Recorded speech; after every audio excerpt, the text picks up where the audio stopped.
99%가 운 때문에 성공하고 운 때문에 실패합니다. Never chase the hot thing, whatever it is. I'm really excited to share with you some findings that really surprised me about what makes companies succeed the most. What factors actually matter the most for startup success? That's what I wanted to find out. I wanted to find out what actually matters most for startup success. And I wanted to try to be systematic about it, avoid some of my instincts and maybe misperceptions I have from so many companies I've seen over the years. I wanted to know this because I've been starting businesses since I was 12 years old, when I sold candy at the bus stop in junior high school, to high school when I made solar energy devices, to college when I made loudspeakers, and when I graduated from college, started software companies.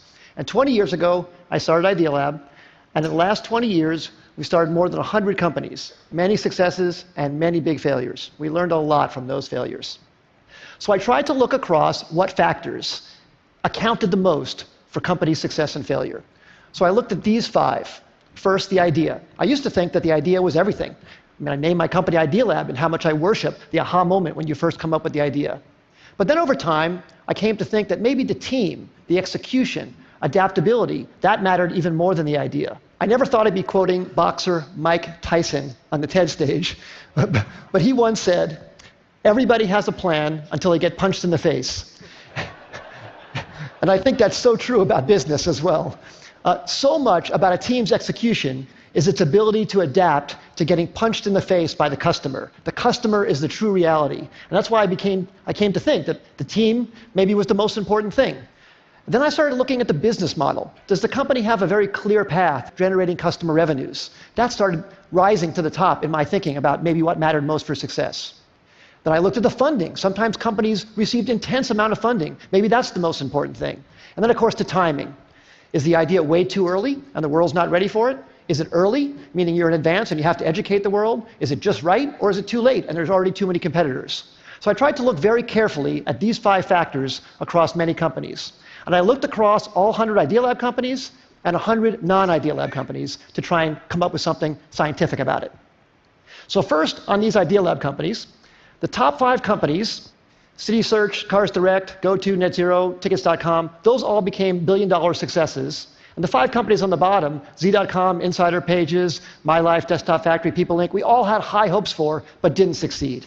So I tried to rank across all of those attributes how I felt those companies scored on each of those dimensions. And then for non-Idea Lab companies, I looked at wild successes like Airbnb and Instagram and Uber and YouTube and LinkedIn, and some failures. Webvan, Cosmo, Pets.com, Flues, and Friendster. The bottom companies had intense funding. They even had business models in some cases, but they didn't succeed. I tried to look at what factors actually accounted the most for success and failure across all these companies, and the results really surprised me. The number one thing was timing. Timing accounted for 42% of the difference between success and failure.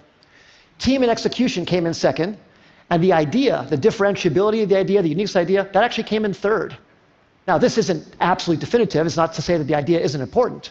But it very much surprised me that the idea wasn't the most important thing. Sometimes it mattered more when it was actually timed. The last 2, business model and funding, made sense to me, actually. I think business model makes sense to be that low because you could start out without a business model and then add one later if your customers are demanding what you're creating. And funding, I think as well.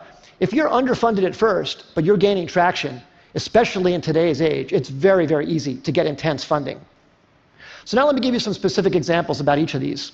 So take a wild success like Airbnb, that everybody knows about. Well, that company was famously passed on by many smart investors because people thought, no one's going to rent out a space in their home to a stranger. Well, of course, people proved that wrong. But one of the reasons it succeeded, aside from a good business model, a good idea, great execution, is the timing. That company came out right during the height of the recession when people really needed extra money. And that maybe helped people overcome their objection to renting out their own home to a stranger. Same thing with Uber. Uber came out, incredible company, incredible business model, great execution too, but the timing was so perfect for their need to get drivers into the system. Drivers were looking for extra money. It was very, very important. Some of our early successes, CitySearch came out when people needed web pages. GoTo.com, which we announced actually at TED in 1998, was when companies were looking for cost-effective ways to get traffic. We thought the idea was so great, but actually the timing was probably maybe more important. And then some of our failures. We started a company called Z.com. It was an online entertainment company. We were so excited about it. We raised enough money. We had a great business model. We'd even signed incredibly great Hollywood talent to join the company. But broadband penetration was too low in 1999, 2000.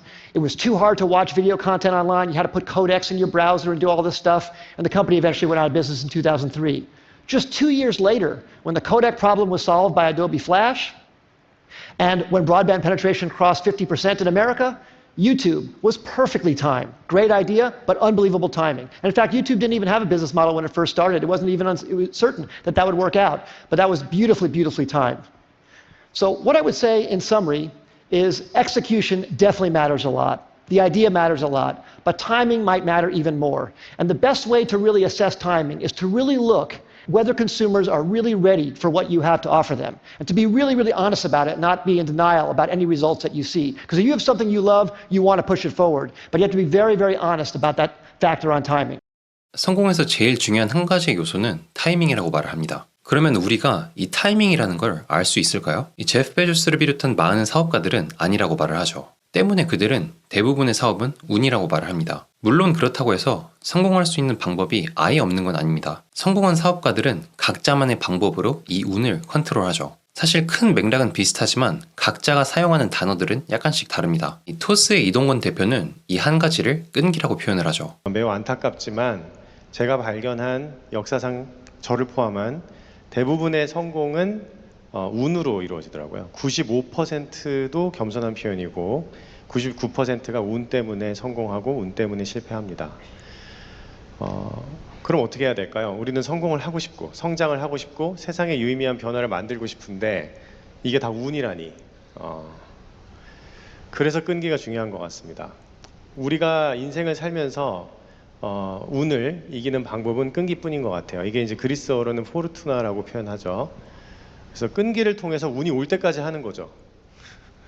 그럼 운을 이길 수 있습니다. 저도 토스라는 사업을 할 때 9번째 사업 아이템인 토스를 맞이할 때까지 6년 동안 실패를 8번 했어요. 계속 기다린 거죠. 제프 베조스는 이 한 가지를 열정이라고 표현을 합니다. Never chase the hot thing, whatever it is. That's like trying to catch the wave, and you'll never catch it. You need to position yourself and wait for the wave. And the way you do that is you pick something you're passionate about. So that's the number one piece of advice that I give to somebody who wants to start a company or start a new endeavor inside of a bigger company. 성공을 하기 위해선 내 노력뿐만 아니라 정부의 정책, 시장의 상황, 그리고 트렌드 같은 이런 복잡한 모든 요소들이 맞물려야 한다고 말을 하죠. 그리고 이 모든 것들을 예측하는 건 불가능하다고 말을 합니다. 때문에 우리가 할 수 있는 건 내 상품과 서비스가 이런 일들과 맞물리길 바라면서 끈기와 열정을 가지고 버티는 수밖에 없다고 말이죠. 저는 실리콘밸리의 최고 투자자인 네발 레비칸트의 말 중에 정말 좋아하는 말이 하나가 있는데요. 그는 행동은 긴급하게, 하지만 결과는 느긋하게 기다리라고 말을 하죠. 그는 이 세상이 워낙 복잡하기 때문에 내 행동이 언제, 어떤 식으로 결과를 만들어낼지는 아무도 모른다고 말을 하죠. 그래서 네발 레비칸트는 뛰어난 창업가들을 만나면 이렇게 말을 한다고 합니다. 당신은 언젠가는 성공할 것이다. 하지만 그 언젠가는 10년 후가 될 수도 있고 20년 후가 될 수도 있다. 그럼 많은 분들이 언제 성공할지도 모른 이런 불확실성을 끝까지 끌고 안고 가야 되냐라고 말할 수도 있습니다. 저는 그럴 수밖에 없다고 생각을 합니다. 그리고 이게 많은 성공한 기업가들이 말하는 기업가 정신 중에 일부이기도 하죠. 하지만 사업을 시작한다는 건 그만큼의 리턴도 존재합니다. 개인이나 기업이 이 트렌드와 맞물리는 순간 성장은 선형이 아닌 지수의 형태를 띱니다. 지금까지 내가 해왔던 모든 것들이 한없이 작게 보일 정도로 크게 성장을 하죠. 그 예로 덴코는 1인 사업을 하고 5년 동안 순수익 1억을 넘지 못했습니다. 물론 1억이라는 숫자가 작은 숫자는 아니지만 5년이라는 시간, 그리고 미국이라는 걸 고려해보면 약간은 남담하죠. 하지만 2023년 팬데믹이 지나고 AI가 발전을 하고 유튜브 같은 플랫폼들이 조금 더 활성화가 되면서 사람들이 1인 기업에 더 관심을 가지기 시작했습니다. 그리고 그해 덴코는 순수익 50억을 넘겼죠. 큰 기업 또한 마찬가지입니다. 줌은 2011년 창업된 회사로 비대면 화상회의를 가능하게 해주는 앱을 만드는 회사였습니다. 이 줌은 10년 가까이 꾸준히 성장을 해왔지만 2020년 팬데믹이 일어나고 나서부터 비즈니스, 교육 이런 모든 면에서 급격히 성장을 했죠. 그 결과 단기간에 시가총액이 수조 원대를 뛰어넘었습니다. 우리가 많이 아는 테슬라도 마찬가지입니다. 테슬라의 초기 창업 시점은 2003년이었습니다. 그리고 일론 머스크는 2004년에 합류를 했죠. 하지만 2010년 중반대까지 테슬라는 큰 진전이 없었습니다. 그러다 2017년 대량 생산이 가능한 모델 3와 배터리 기술의 발전, 그리고 자율주행 기술이 발전함에 따라서 시가총액이 폭발적으로 증가를 했죠. 그리고 신기한 점은 성공한 대부분의 기업들이 이런 식으로 성장을 했다는 겁니다. 1인 기업을 포함한 대부분의 기업들의 성장은 절대로 선형적이지 않습니다. 어떤 임계점을 지나서 폭발적으로 성장을 하죠. 그리고 이 수치들이 워낙 가파르기 때문에 내가 이전에 해왔던 것들은 한없이 작아 보입니다. 때문에 여러분과 제가 해야 될 건 이 본질적인 능력을 끊임없이 키우면서 포기를 하지 않는 거죠. 그게 상품을 개발하는 능력이 됐든 컨텐츠를 만드는 능력이 됐든 뭐가 됐든 말이죠. 그리고 우리가 꾸준히 키워왔던 이 본질적인 능력들이 시장의 트렌드와 맞물리는 순간 우리가 이전에 해왔던 것들은 한없이 작아 보이는 성장을 이룰 겁니다.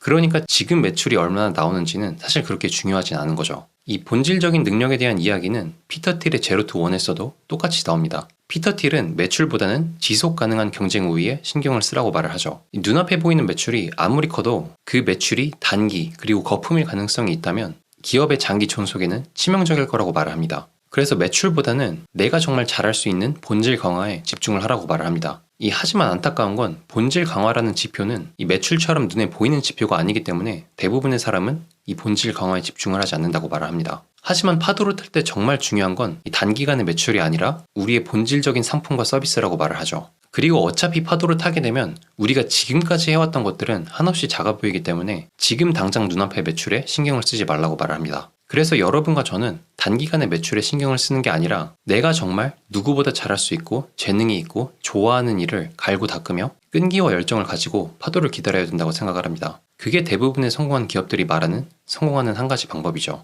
오늘도 시청해주셔서 감사합니다. 유바.